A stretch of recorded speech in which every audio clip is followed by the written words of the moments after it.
Growing your own sprouts at home is super inexpensive and easy with a few simple steps and some countertop space. Because the seeds of a plant contain all the nutrients required for them to germinate and grow, sprouts have almost 20 times more nutrients than the same plant when it's fully grown. First, you'll need a clean mason jar and your sprouting seeds. You'll also need a sprout screener, cheesecloth, and a canning jar lid. The first step to good sprouts is to soak your seeds. Each variety of sprouting seeds needs a different time to soak, so make sure to check the directions well. You'll also need to drain your seeds. This is why it's important to use a sprout screen. As you drain the seeds, you will spin the jar around so that the seeds stick to the sides of the jar. This step helps with airflow and to keep the seeds from molding.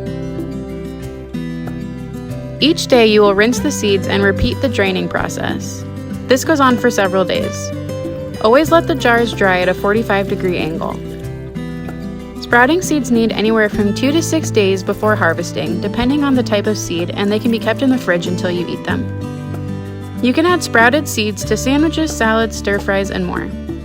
For more information on how to grow your own sprouts, visit our blog at blog.mountainroseherbs.com.